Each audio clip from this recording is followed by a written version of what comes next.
Lamento haber no podido darle continuidad a la reunión del miércoles pasado, pero después de tener un día, el miércoles pasado, que veníamos a 40, 41 grados centígrados, en un momentico se desató una tormenta loca, pero una cosa increíble. Aquí dentro de la casa, pues la verdad no era que sentíamos, o yo sentía mucho mientras estábamos en la reunión, y se fue la luz.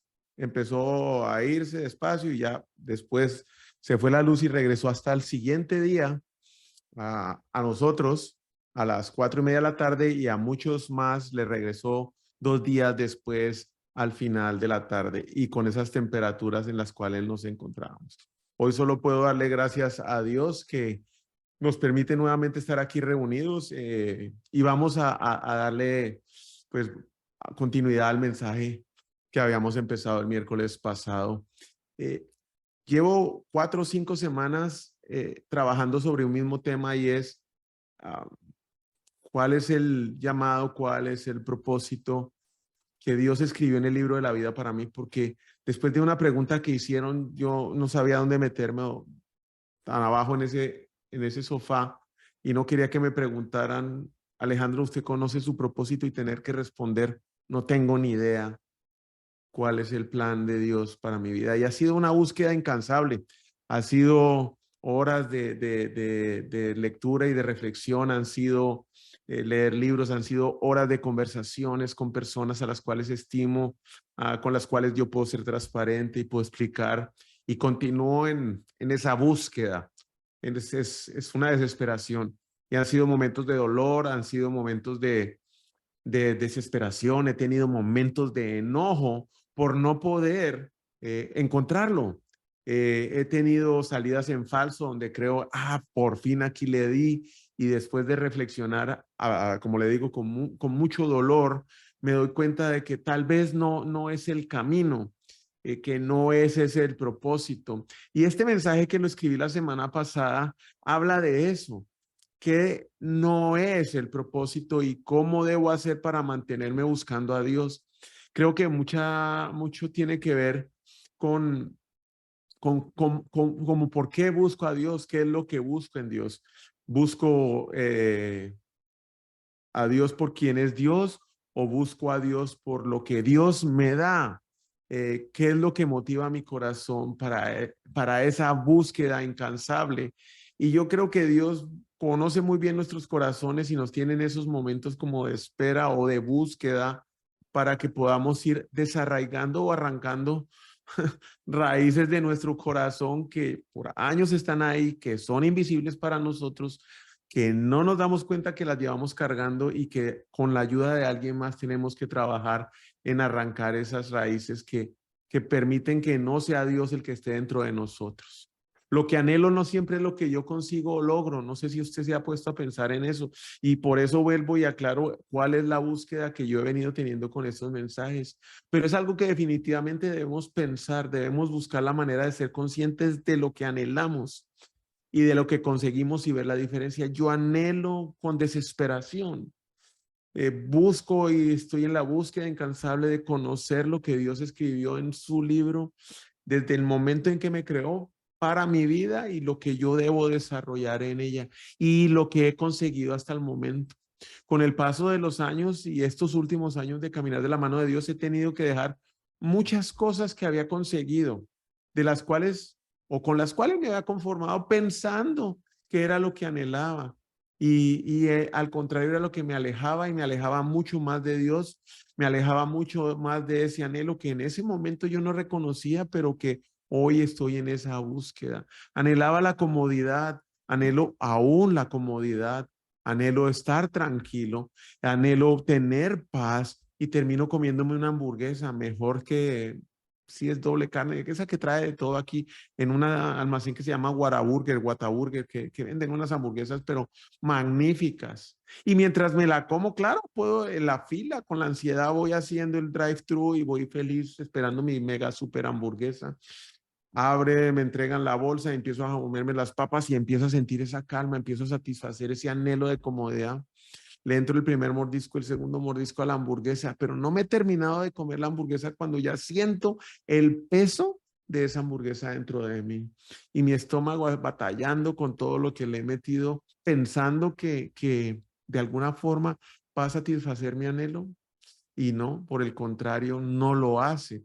Busco descanso y consigo pastillas para dormir, en vez de entender que solo descanso sabiendo que Dios está en control de todas las cosas, entendiendo que Él es el Rey soberano y confiar en que Él es el que me da descanso, aunque muchas veces signifique tener que esperar en Él o tener que aceptar que su plan no es mi plan. Y eso cómo duele. Aceptar que el plan de Dios no es el mío y que Él es soberano y que no soy nadie para decirle, Señor, yo quiero esto en mi vida. El plan de Dios va a seguir, sienta o no sienta yo, o esté de acuerdo o no con lo que Dios quiere. Pero definitivamente lo que sí tengo claro es que Él es el único que me da descanso. Ser conscientes y poder reconocer las áreas de nuestra vida donde tengo esos anhelos profundos con alcances muy superficiales. Y es lo que me ha pasado en estas 4 semanas, buscando, escarbando en la palabra de Dios, escribiendo, reflexionando, digiriendo, pensando, consultando, preguntando. Veo que cada salida es como algo superficial. ¿Será que no lo conozco o será que sí lo conozco y no sé cuál es porque no me permite ver a quien yo tengo sentado en mi corazón, que soy yo, ¿sí? Lo que Dios puso en él como mi plan para poder cumplir su voluntad? Solo me conformo con esos alcances superficiales, en donde el anhelo profundo es poder caminar con Él de la mano haciendo su voluntad para darle gloria eterna a Él. Y cuando hablamos de nuestro llamado es algo que yo invito a todos a pensar, a preguntarse. ¿Usted sabe para qué está sentado ahorita ahí? ¿Usted sabe para qué Dios lo puso acá? ¿Usted sabe cuál es el plan que Dios tiene para su vida? Porque es una pregunta que suelta uno muchas veces, pero que no se atreve a contestar. Que es fácil hacer, muy difícil de responder. ¿Por qué buscamos a Dios? ¿Por los beneficios que Él me da? ¿O porque hace lo que yo quiero? ¿O porque deseo que me dé lo que necesito? ¿O por lo busco por conocerlo a Él y saber quién es Él y darle gloria a Él? ¿Cómo puedo yo hacer para mantenerme congruente entre lo que persigo, entre lo que busco, entre lo que hago, ¿sí? Y de esa manera poder cumplir el anhelo que tengo, que es alinearme a caminar en el plan que Dios ya escribió para mí en la vida, conocer a Dios. La verdad es que podemos tener tanto de Dios como queramos. Y agregaría, como lo permitamos hacer. Porque puede ser que el plan ya lo tengamos dentro de nosotros, claro, pero nosotros mismos ni siquiera lo vemos o no permitimos que Dios entre para seguirlo activando. ¿Por qué? Porque hemos puesto cosas de menor valor que obstaculizan o toman el lugar de Dios y que no permiten que Dios entre. Llevando esto a la práctica y volviendo a tener el tema del Día de los Padres, el regalo más grande que tal vez Dios nos puede dar en esta vida es ser papás, ¿sí? Y sigue siendo un ejemplo en donde yo tengo claro que lo que yo anhelo como ser papá está muy lejos de los resultados que he obtenido siendo papá, bien lejos. Y he tenido que pagar facturas y sigo pagando facturas de esa desviación tan grande de lo que yo anhelaba hacer con lo que he terminado siendo como un papá, porque tengo a mis hijos aquí rondando en la calle, en la casa y constantemente recordándome que lo que yo anhelaba no es lo que yo hice. Y eso duele profundamente. Tenemos que reconocer que tenemos un Padre en el cielo y la oración que Jesús le enseñó a sus discípulos arranca diciendo, Padre nuestro, reconociendo que Él es nuestro Padre, que estás en los cielos, santificado sea tu nombre, venga a nosotros tu reino. Y en esa oración todo se habla de Dios, que Él es nuestro papá, que Él es santo y que la voluntad de Él se va a hacer en el cielo como en la tierra. Y en Mateo 6:8 dice, no seas como ellos porque tu Padre, Dios, sabe exactamente lo que necesitas incluso antes de que se lo pidas. Ora de la siguiente manera, Padre nuestro que estás en el cielo, que sea siempre santo tu nombre. Y la verdad es que uno de los grandes anhelos que tengo en mi corazón es poder ser como Jesús.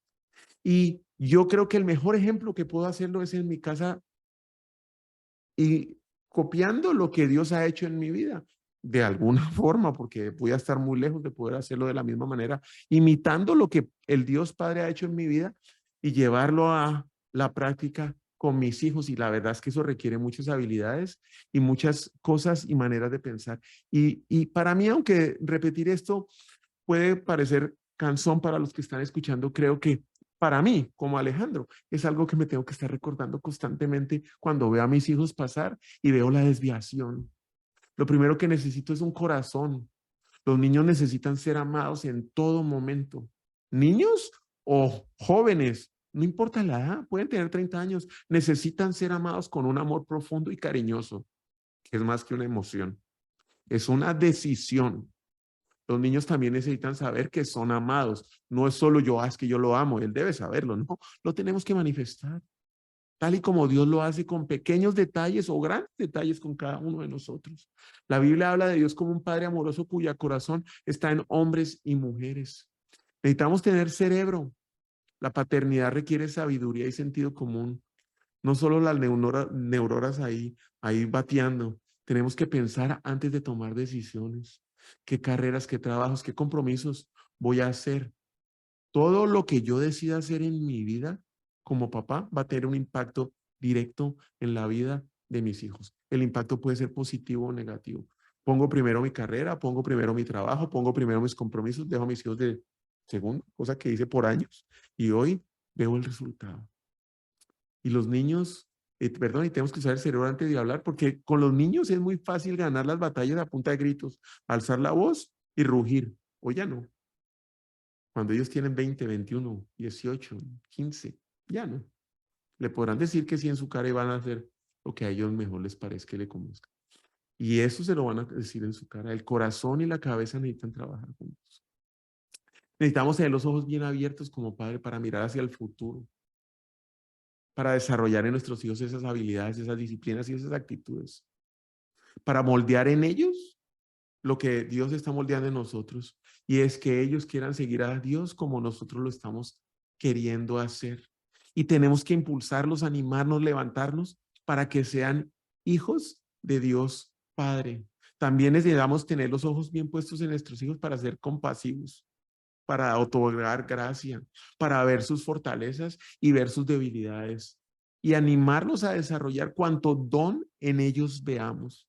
Debemos alentar todo lo positivo. Tenemos que tener oídos. Escuchar a nuestros hijos es importante, porque solo sentarnos a escuchar sin hablar o tener soluciones, ya eso le dice a ellos que ellos son importantes para nosotros. Pero como yo, cuando vienen a hablarme y arranco a contestar, sencillamente, aunque sea para darles una solución, les está manifestando que lo que me están diciendo para mí no es importante, que yo sé más, que estoy sobre los planes y las ideas de ella, error que cometo constantemente. Si escuchamos cuando nos dicen algo, aunque sea de poca importancia, lo más probable es que cuando tengan un mega problema, su gran chicharrón atravesado, vengan a nosotros y nos lo digan. Prestar atención genera un significado profundo en la vida de ellos.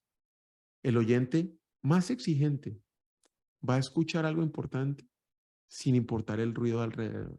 Y con nuestros hijos tenemos que convertirnos en esos oyentes exigentes. Saber qué nos están diciendo cuando nos están llamando para que les lavemos la ropa.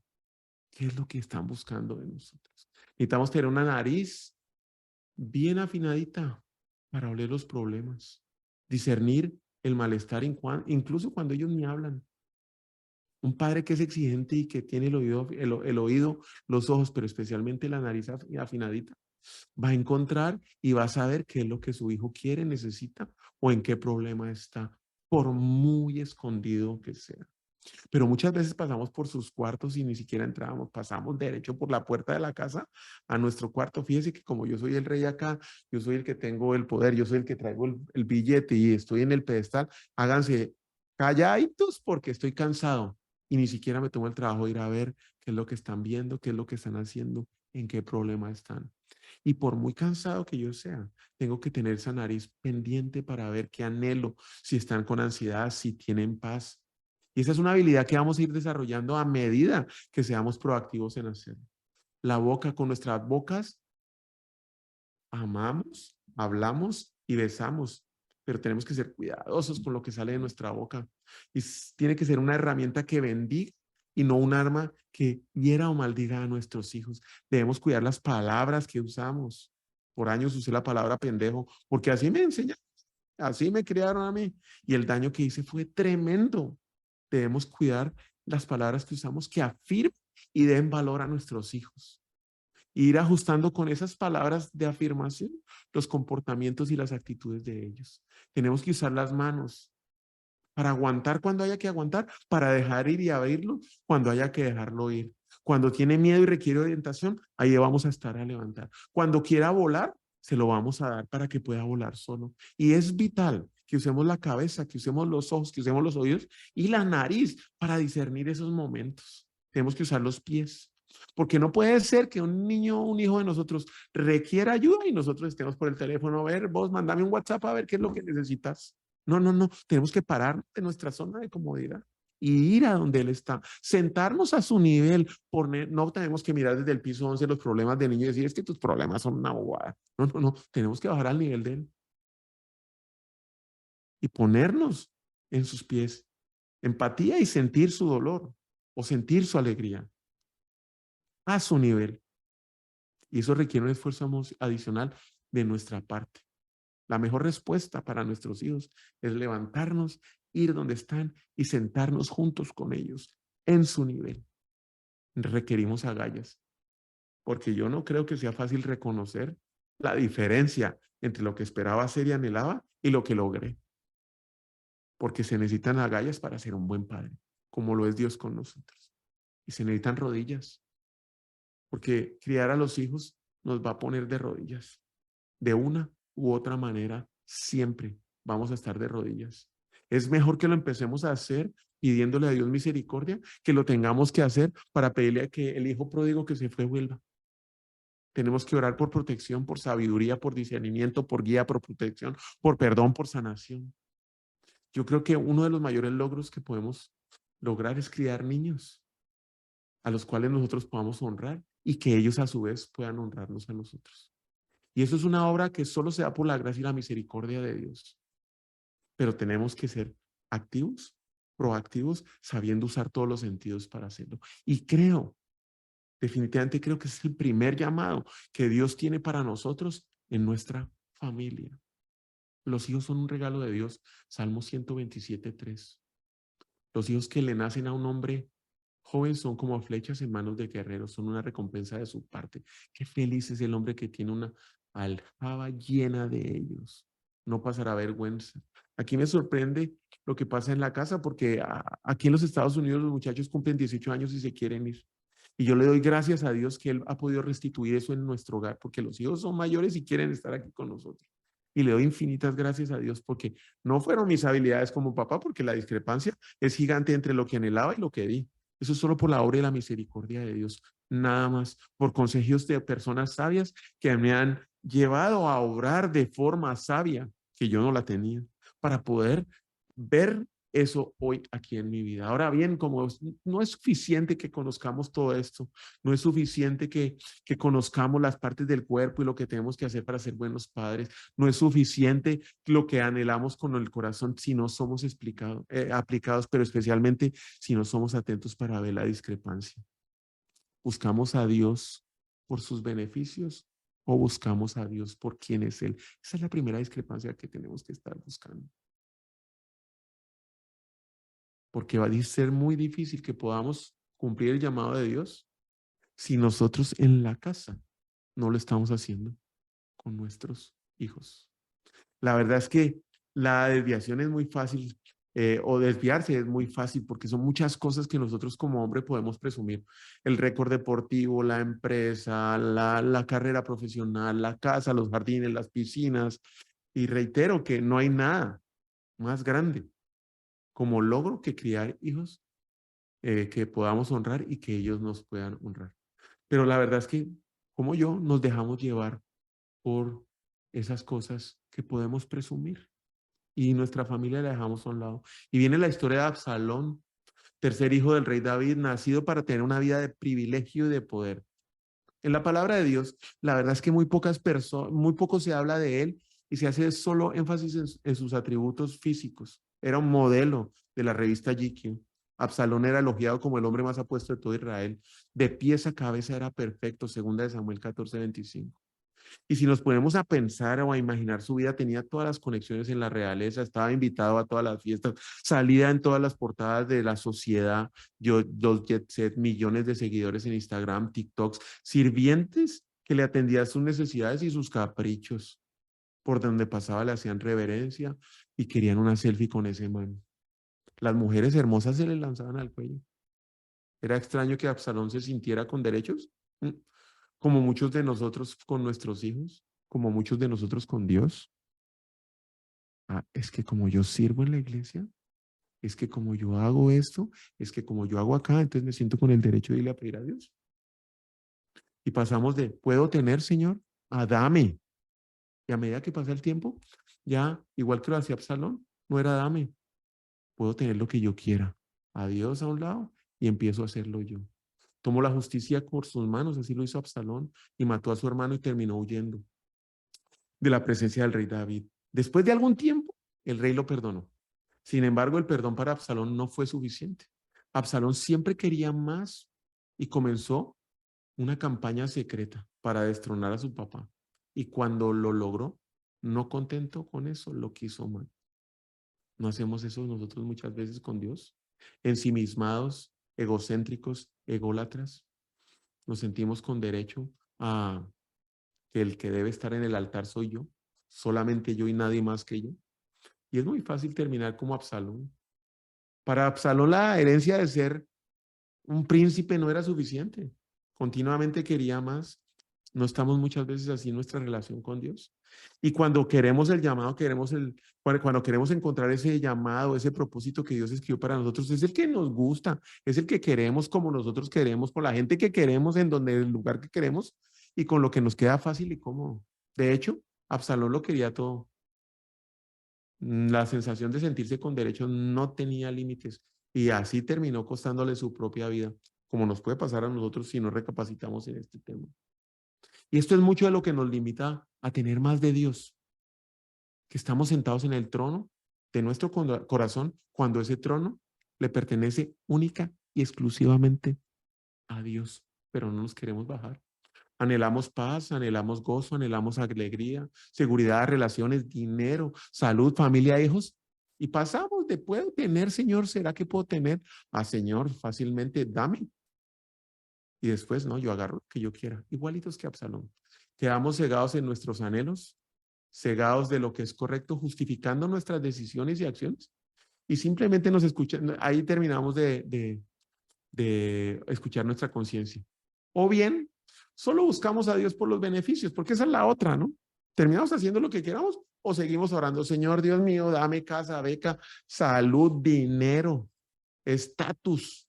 No me interesa conocerte mientras me des lo que yo quiero. Buscamos la manera de cambiar el plan de Dios y que se acomode al nuestro, creyendo que somos los reyes de nuestros corazones, de nuestras vidas y que sabemos sobre Dios qué es lo que nos conviene, completamente cegados. Terminamos conformándonos con lo que conseguimos, muy alejado de lo que anhelamos, que puede ser ese llamado que Dios escribió para nosotros y ni siquiera nos damos cuenta de la diferencia. Estamos enfermos y eso no importa el nivel socioeconómico en el cual uno se encuentre. Estamos enfermos de la enfermedad de la altura porque pasamos mucho tiempo sobrevolando y pudiendo obtener las cosas por nosotros mismos y llenamos nuestro vaso de logros, afectando todos nuestros sentidos, endureciendo nuestro corazón, entumeciendo nuestro cerebro. Ya no podemos escuchar las advertencias o escuchar la voz de nuestra conciencia, menos oír a Dios. La cima en la cual estamos, al creernos merecedores, nos ha cegado. No vemos más allá de nuestras narices, de nuestra boca solo salen demandas y quejas. Usamos nuestras manos para servir, para complacernos, corriendo con nuestros pies para alejarnos de Dios y terminamos como por Absalón, matando nuestro llamado que empieza en nuestra casa con nuestros hijos. Lo que mata mi llamado es lo que muchas veces yo consigo, ponerme yo primero y las cosas que consigo antes de poner a Dios y sus cosas primero. Tener el vaso lleno de logros no me permite que Dios deposite más en mí. Y los logros no están malos porque Dios los permite. Pero si Dios me ha dado a mi gracia, si Dios me ha dado a mi misericordia, si Dios me ha dado a mi perdón, ¿qué doy yo de eso? ¿Vacío el vaso? ¿O lo lleno y me lo quedo todo para mí? ¿A quién le doy gracia? ¿Se la doy a mis hijos? ¿A quién le doy misericordia? ¿Se la doy a mis hijos cuando ellos no hacen lo que yo quiero? ¿A quién le doy perdón? A mi hermana. Termino yo poniéndome primero. Mi dinero, mis amigos, mi deporte, mi familia, yo. Y después, tal vez Dios.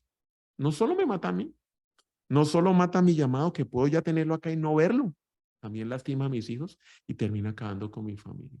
Yo buscaba tres cosas pensando que eso iban a llenar mi anhelo: dinero, seguridad y las relaciones. Las relaciones.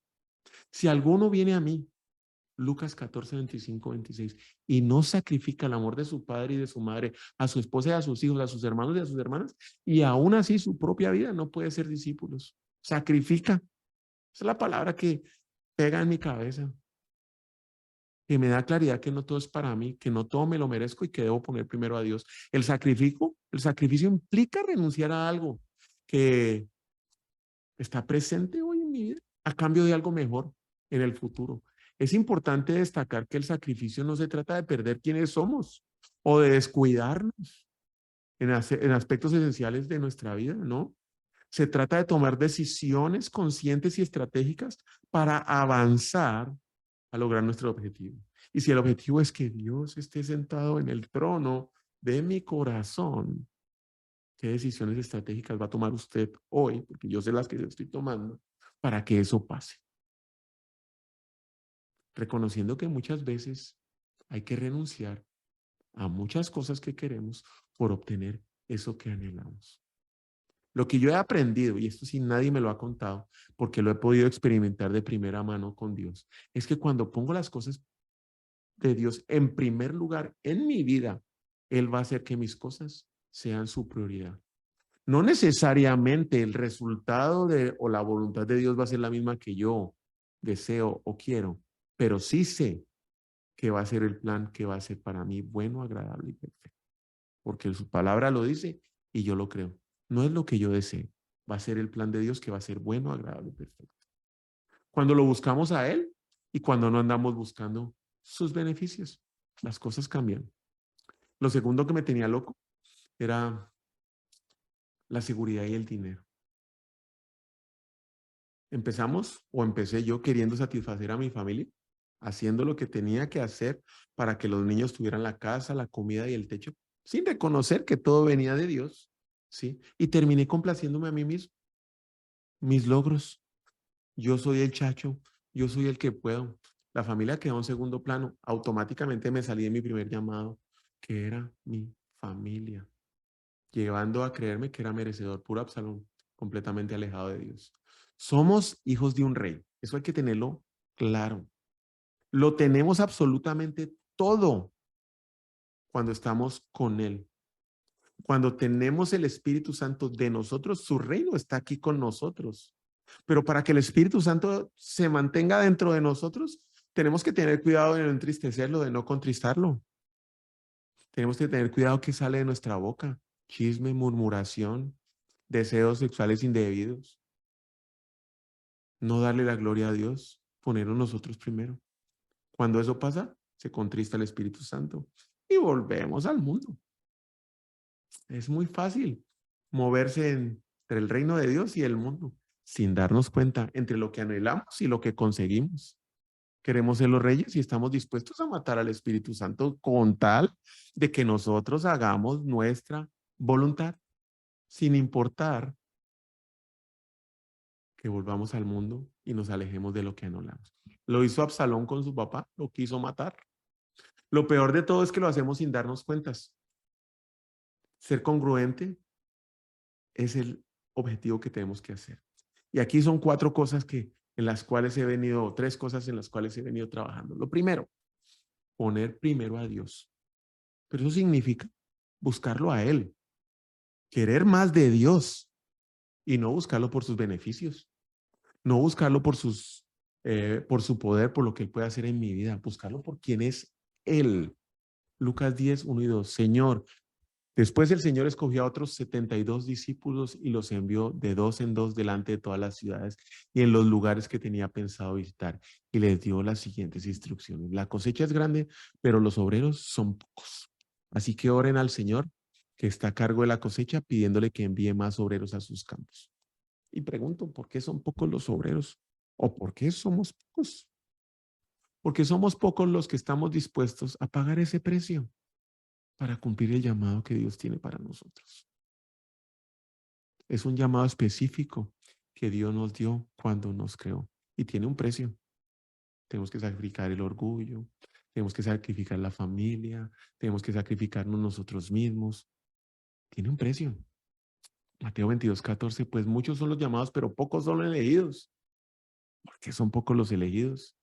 Porque son pocos los que ponen primero las cosas de Dios y a Dios antes que las de ellos. Porque son pocos los que buscan a Dios por quién es Dios y no por los beneficios que Dios nos puede dar. Cuando ponemos las cosas de Dios en primer lugar en nuestras vidas, Él hace de nuestras cosas su prioridad. 2. El pecado. Hebreos 12:1. Por lo tanto, ya que estamos rodeados de una enorme multitud de testigos de la vida de fe, y aquí todos somos influencers, quitémonos todo el peso que nos impida correr, especialmente el del pecado que tan fácilmente nos hace tropezar. Y corramos con perseverancia la carrera que Dios ha puesto en nuestras vidas. El pecado nos mata, nos tumba al más grande de su llamado.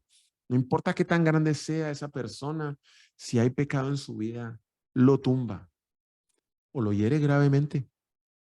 Debemos trabajar intencionalmente en mantenernos santos, porque cuando nos mantenemos santos o hacemos el esfuerzo para poder estar santos en nuestro diario vivir, el Espíritu Santo que habita en nosotros y su reino está acá, no se va a contristar. Cuando estamos libres de pecado, el Espíritu Santo está gozoso con nosotros. Mientras el pecado esté con nosotros, no vamos a poder hacerlo. Un pecado no resuelto acaba con nuestro llamado. Nuestro llamado. Entre más temprano enfrentemos y nos rindamos al pecado y rindamos ese pecado a Dios, es más fácil terminar con él. Las consecuencias pueden ser menores. Y no es necesario tener que llegar a pagar esas facturas gigantescas porque no pudimos hacerlo. Para terminar con el pecado y mantenerme congruente con el anhelo que quiero y lo que logro, definitivamente tengo que atacar y sacar el pecado de nuestras vidas. Preguntas para reflexionar. Si poner a Dios en el primer, es el objetivo de ponerlo en el primer lugar de nuestras vidas, ¿sí? De buscarlo a Él por quién es Él, quién está sentado en el trono de su corazón. Hoy, anote, no tiene que responderlo ya, pero sí es una pregunta para pensar. La segunda pregunta ahí es, nos vamos a encargar de lo que nos limita y lo que nos limita puede ser lo que tenemos hoy dentro de ese vaso de cosas que Dios nos ha dado para llenar o que nosotros hemos perseguido desesperadamente. ¿Sí? ¿Conoce usted qué es lo que lo limita? ¿Usted sabe si da la gracia que recibe, si da la misericordia que recibe o el perdón que Dios le dio? ¿O lo guarda y va inflando ese vaso y no permite que nada más entre? ¿Tiene primero el dinero? ¿Tiene primero la familia? ¿Busca usted la seguridad? ¿Conoce usted lo que lo limita? Pregunta para reflexionar. ¿Sabe qué es lo que tiene que dejar? Es la tercera. Porque dejar el pecado, enfrentarlo con ayuda y arrepentimiento, humildad y entrega, nos lleva a eliminarlo por completo de nuestra vida. El pecado no resuelto destruye y mata nuestra vida, la de las personas que amamos y vienen a nuestro alrededor, y especialmente el llamado que Dios escribió para nosotros. Uno siempre va a estar tan enfermo como sus secretos. Por eso es mejor no tener ningún secreto. Los amigos fieles, yo creo que es lo que más nos puede ayudar para salir de este problema. Fieles y que sean leales a Dios. Porque yo sí creo que debemos ser auténticos con todas las personas, tal y como somos. pero transparentes con muy pocos. Y con esos que somos transparentes son los que nos van a ayudar a liberarnos de ese pecado que tanto nos ata. ¿Usted sabe con qué pecado continúa luchando hoy? ¿Y cuáles son esos amigos? Si no los tiene, empiece a buscarlos. Y cuarto, las rodillas. Y es que nos tenemos que mantener de rodillas. Constante oración, constante oración. Si quiere cumplir el llamado que Dios tiene para su vida, empiece por su casa. Empiece con sus hijos, con su pareja y en su hogar, buscando esa discrepancia entre lo que anhelaba hacer como papá y lo que ha logrado hoy tener. Y si no tiene hijos, busque su relación con sus papás. A ver si en la relación con sus papás, usted como hijo los honra. A ver si usted cumple también ese llamado, porque empieza en la casa. Trabaje sacar todo lo que lo limita y eliminando el pecado de la vida. Caminando todos los días, conscientemente de lo que está logrando día tras día. Y si lo que está logrando está acorde con lo que anhela, con ese anhelo profundo de tener más de Dios en su vida. Y no por lo que Dios le puede dar, sino por quién es Dios. Y no conformándose con cualquier hamburguesa que se le va atravesando en la calle. ¿Qué le dice el Espíritu Santo? Les agradezco este tiempo. Vamos a orar. Señor Jesús, te doy infinitas gracias por este momento, Señor. Clamo por tu misericordia, Padre. Clamo por tu misericordia. Clamo por tu misericordia y reconozco que tú estás sentado en el trono, Señor. Que no hay nadie como tú. Que tú eres el Rey de Reyes, el Señor de Señores, el dador de vida. Y que tus decisiones y que tu plan y que tu voluntad se va a cumplir independientemente de lo que yo sienta, piense o quiera. Que mi trabajo y mi adoración es obedecerte todos los días, Señor, buscando alinear todos mis planes, todos mis deseos a tu voluntad, Padre. Sigo en esa búsqueda de encontrar el plan que tú diseñaste para mi vida. Y si lo tengo dentro de mi corazón, ayúdame a encontrar qué me limita a verlo, Señor. ¿Qué me limita en mi vaso para poder recibir más de ti, Señor? Ayúdame a ser compasivo con las personas, a otorgar gracia a todas las personas con las que me relaciono, así sea en una fila, en un cajero, con un policía que no me deja entrar en un lugar o en una garita con los procesos que tengo que hacer. Ayúdame a ser misericordioso y dar gracias, Señor. Ayúdame a perdonar, Señor. No puedo guardar resentimiento en mi corazón porque yo sé que te contrista, Espíritu Santo. Ayúdame a eliminar el pecado de mi vida. Revélame, Señor, aún que en qué pecado estoy cayendo y pon esos amigos en mi camino que me van a ayudar, Señor, a poder ser transparente con ellos y caminar junto de la mano. El secreto me ata. Cuando lo confieso con mis amigos, me libera, Señor. Te agradezco, Señor, por otro día más que nos permite estar aquí reunidos. Clamo por la vida de Juan Carlos y de Claudia hoy, Señor, para que les des sabiduría, les des discernimiento y paz en la decisión que tienen que tomar entre hoy y mañana. Te invito a que inundes su casa, clamo para que llenes su casa como llenas las nuestras y nuestro corazón. En el nombre de Cristo Jesús. Amén. Les doy infinitas gracias, los quiero un montón. Nos vemos el próximo miércoles. Gracias por su tiempo. Dios los bendiga. Hasta luego.